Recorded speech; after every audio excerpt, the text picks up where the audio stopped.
So, my entire life, I have always wanted things and obsessed over them. The second I realize I want something, I obsess and I obsess until I get it. If you know me, you know this is true. When I was a child, I always would find stray cats in the neighborhood, and I would make sure that they were pregnant, because that's what mattered. And I would take them home, and I would hide them in my room, because my mom was definitely allergic to cats. Of course, this never worked, because she would get all nasally, and her eyes would start running, and she'd say, well, Tiana must have brought a cat home. So she would come in, she'd be like, what's going on in here, Tiana? I'm like, well, there's possibly a cat with some babies here. She never made me get rid of them. She always let me keep them. Until they had their babies, we would wait about 8 weeks, and then we would find them homes. The mom I would just release back. I was in 2nd grade, so I didn't know anything about spaying and neutering, so I wish I could have known that now, but hindsight is 20/20. Another thing that I remember a lot from my childhood is this movie called Monkey Trouble. I watched it all the time, like almost every single night. And when I would watch it, I would just cry because I wanted a monkey so bad. It was about this little girl who wanted a pet, and her dad was allergic, so she couldn't have anything at his house, and at her mom's house, she just didn't think she was responsible enough.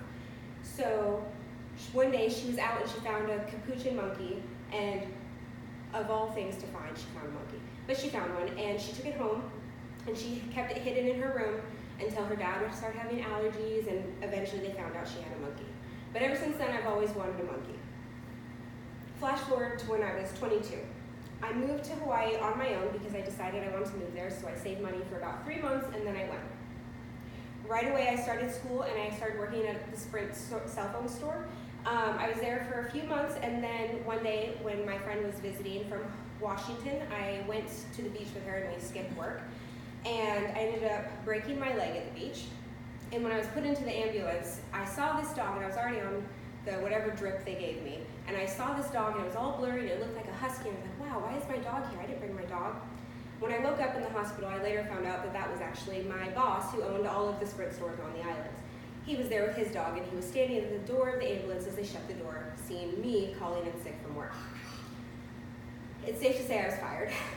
So about 6 months goes by, and I wasn't working because I had a broken leg, and I was in this giant Starship boot. And by the time that time had passed, the 6 months, I had finished physical therapy and decided it was time to go back to work. In Hawaii, you don't need a license to be a veterinary technician. So I thought, why not try? So I applied to several hospitals. Nobody was offering me any position. Nobody was calling me. And then finally I got a call from VCA. They offered me a position as a vet tech, and they knew I had no experience whatsoever, but the lady felt bad, and she really wanted me to be able to work with animals. So I worked there for about 6 months until I was promoted to lead technician. And then I was there for about another 6 months and kind of realized I had reached my ceiling at VCA because it was a very small hospital and there wasn't any more room for growth. So I moved to another hospital that was a specialty hospital, which I was at for a few months. Right before I started there, I met my husband, and 4 months later we were married. And then my husband, who was in the Navy at the time, was getting out of the military, so we moved here to Florida, which is where he's from. When I first moved to Florida, I started at a hospital called Mirabella. And I learned so much while I worked there that I never knew because I had a really great doctor who let me practice things that I shouldn't have been able to practice at my level of expertise. There I became the inventory manager and lead technician after about a year of working there, which I spent 1 more year there, and then now where I'm currently at, I'm the practice manager of an animal hospital.